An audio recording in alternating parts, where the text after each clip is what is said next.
Welcome to a walkthrough. We are in the book of Numbers. We are studying the final portion of Numbers, Numbers 33:1 through 36:13.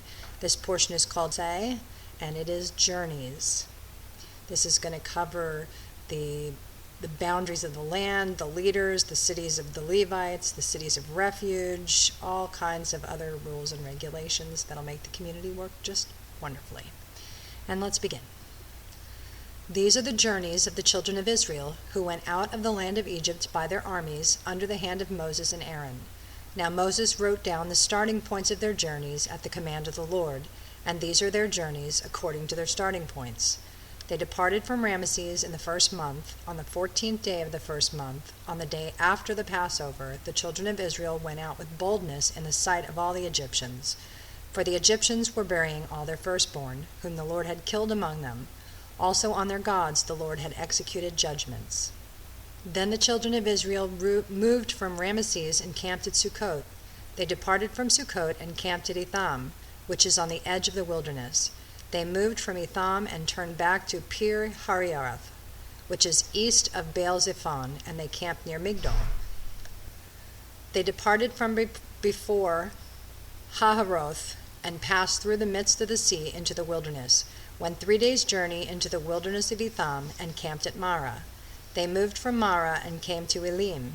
At Elim were 12 springs of water and 70 palm trees, so they camped there. They moved from Elim and camped by the Red Sea. They moved from the Red Sea and camped in the wilderness of Zin. They journeyed from the wilderness of Zin and camped at Dothkah. They departed from Dothkah and camped at Alush. They moved from Alush and camped at Rephidim, where there was no water for the people to drink. They departed from Rephidim and camped in the wilderness of Sinai. They moved from the wilderness of Sinai and camped at Kibroth Hattaavah. They departed from Kibroth Hattaavah and camped at Hazeroth. They departed from Hazeroth and camped at Rithmah. They departed from Rithmah and camped at Rimmon Perez. They departed from Rimmon Perez and camped at Libnah. They moved from Libnah and camped at Risha. They journeyed from Risha and camped at Kehilatha. They went from Kehilatha and camped at Mount Sephar. They moved from Mount Sephar and camped at Haradah. They moved from Haradah and camped at Machalot. They moved from Machalot and camped at Tahath. They departed from Tahath and camped at Terah.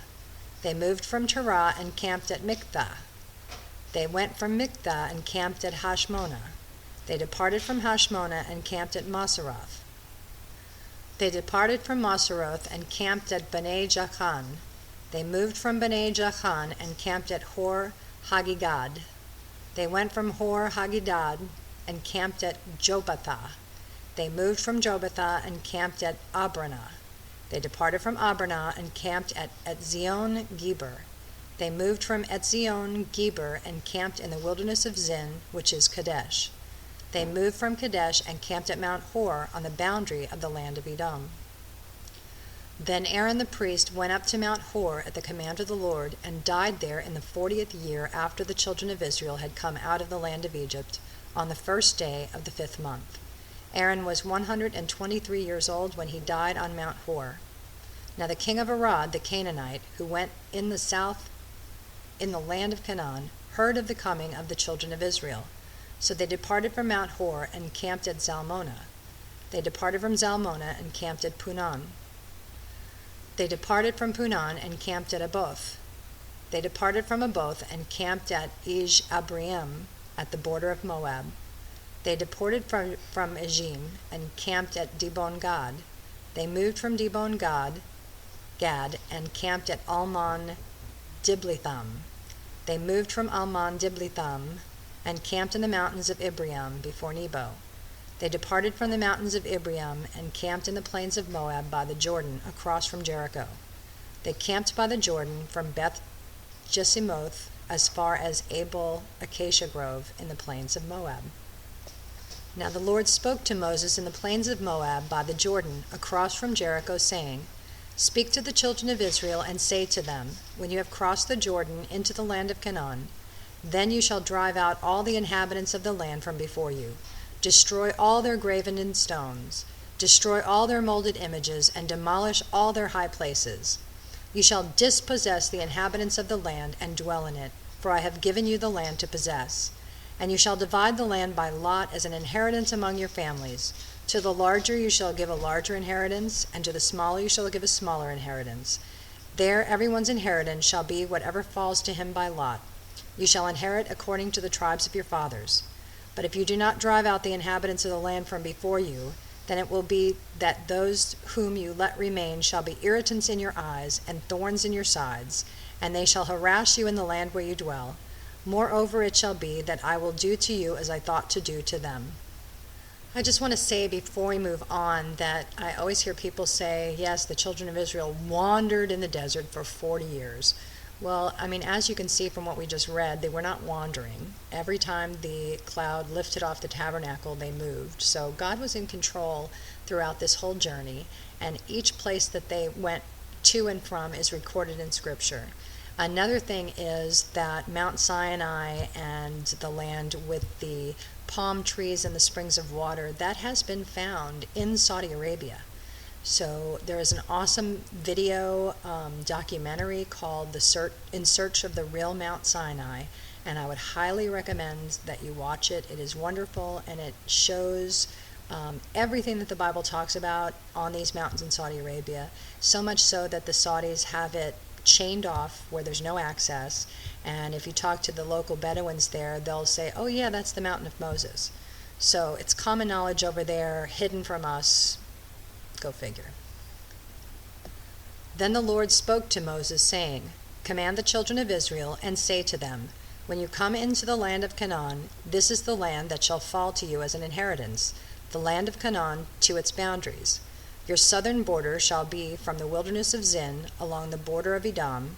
Then your southern border shall extend eastward to the end of the Salt Sea.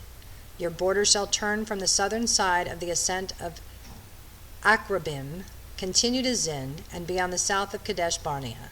Then it shall go on to Hazar Adar, and continue to Azman.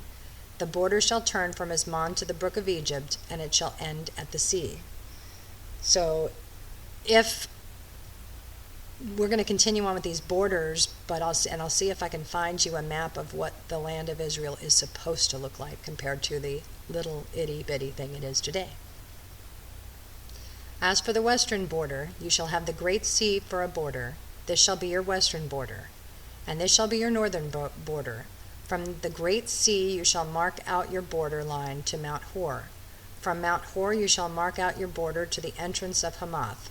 Then the direction of the border shall be headed towards Zedad. The border shall proceed to Ziphron, and it shall end at Hazar Enan. This shall be your northern border. You shall mark out your eastern border from Hazar Enan to Sapham. The border shall go down from Saphan to Riblah on the east side of Ain. The border shall go down and reach to the eastern side of the Sea of Chinnereth. The border shall go down along the Jordan, and it shall end at the Salt Sea. This shall be your land with its surrounding boundaries.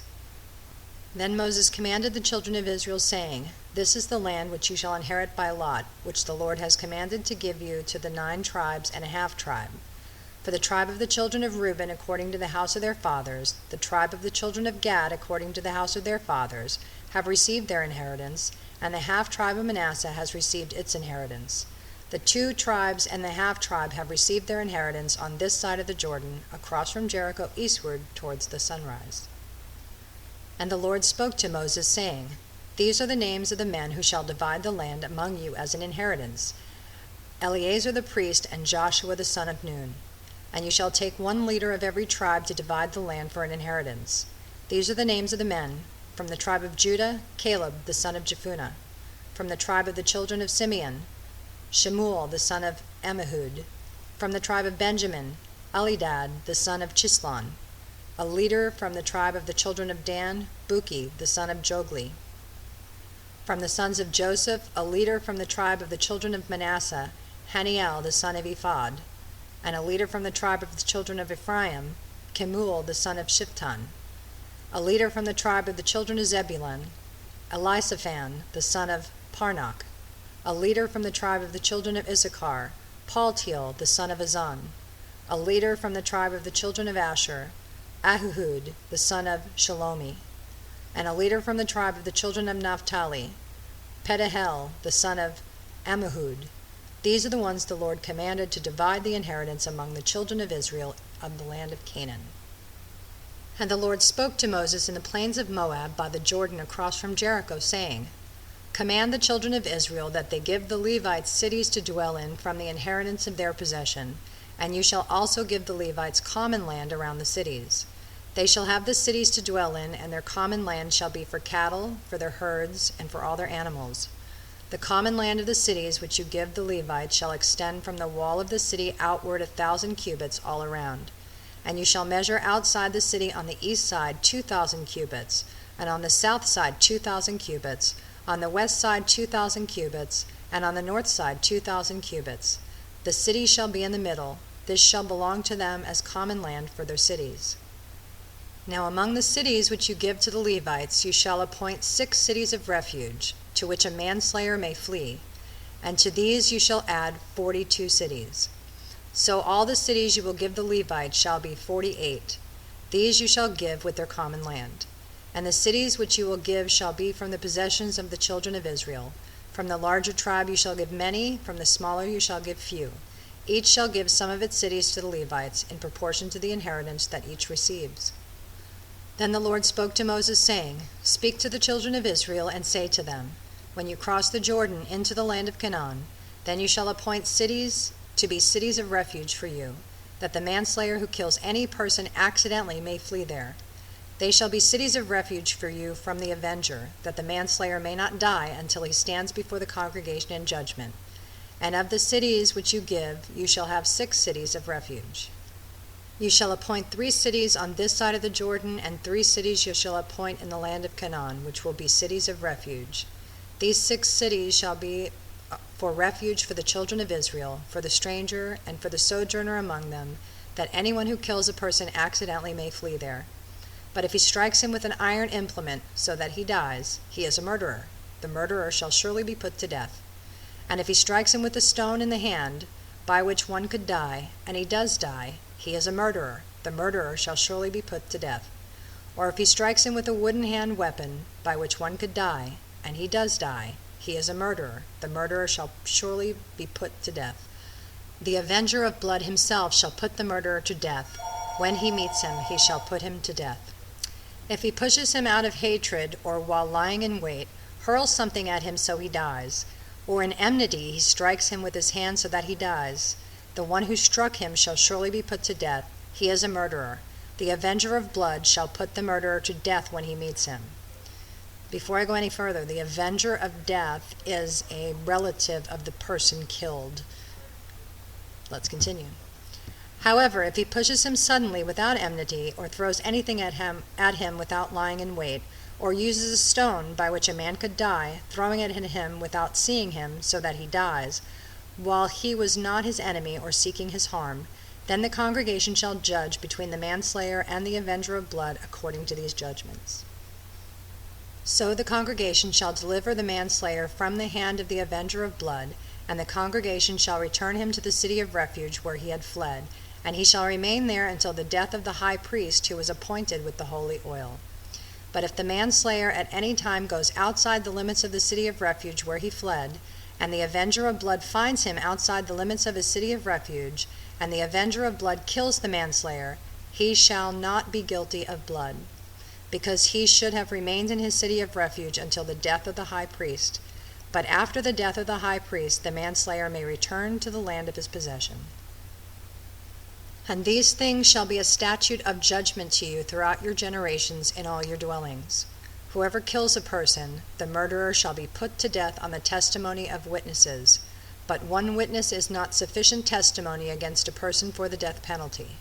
Moreover, you shall take no ransom for the life of a murderer who is guilty of death, but he shall surely be put to death. And you shall take no ransom for him who has fled to his city of refuge, that he may return to dwell in the land before the death of the priest. So you shall not pollute the land where you are, for blood defiles the land, and no atonement can be made for the land, for the blood that is shed on it, except by the blood of him who shed it. Therefore do not defile the land which you inhabit, in the midst of which I dwell, for I, the Lord, dwell among the children of Israel. So now you know that the biblical view is that of the death penalty, but a just death penalty. Okay. Now the chief fathers of the families of the children of Gilead, the son of Machir, the son of Manasseh, of the families of the sons of Joseph, came near and spoke before Moses and before the leaders, the chief fathers of the children of Israel. And they said, The Lord commanded my lord Moses to give the land as an inheritance by lot to the children of Israel. And my lord was commanded by the Lord to give the inheritance of our brother Zelophehad to his daughters. Now if they are married to any of the sons of the other tribes of the children of Israel, then their inheritance will be taken from the inheritance of our fathers, and it will be added to the inheritance of the tribe into which they marry. So it will be taken from the lot of our inheritance. And when the year of Jubilee of the children of Israel comes, then their inheritance will be added to the inheritance of the tribe into which they marry. So their inheritance will be taken away from the inheritance of the tribe of our fathers. Then Moses commanded the children of Israel according to the word of the Lord, saying, What the tribe of the sons of Joseph speaks is right. This is what the Lord commands concerning the daughters of Zelophehad, saying, Let them marry whom they think best, but they may marry only within the family of their father's tribe. So the inheritance of the children of Israel shall not change hands from tribe to tribe. For every one of the children of Israel shall keep the inheritance of the tribe of his fathers. And every daughter who possesses an inheritance in any tribe of the children of Israel shall be the wife of one of the family of her father's tribe, so that the children of Israel each may possess the inheritance of his fathers. Thus no inheritance shall change hands from one tribe to another, but every tribe of the children of Israel shall keep its own inheritance. Just as the Lord commanded Moses, so did the daughters of Zelophehad. For Malna, Tirzah, Hoglah, Milcah, and Noah, the daughters of Zelophehad, were married to the sons of their father's brothers. They were married into the families of the children of Manasseh, the son of Joseph, and their inheritance remained in the tribe of their father's family. These are the commandments and the judgments which the Lord commanded the children of Israel by the hand of Moses in the plains of Moab by the Jordan across from Jericho. That is the end of the book of Numbers. We are moving right along. So at the end of a book, we usually say, Chazak, Chazak, v'nishamech, means be strong, and may we be strengthened. So I pray that you just continue to press on and read through the whole Bible so that you understand God. Shalom, shalom. Just to finish off our study, this little white dot right here is the West Bank, of course, with Judea and Samaria. The pink is Israel. This black border is the biblical demarcation line.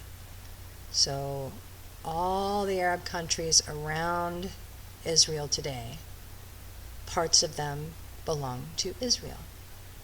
So until next time, shalom, shalom.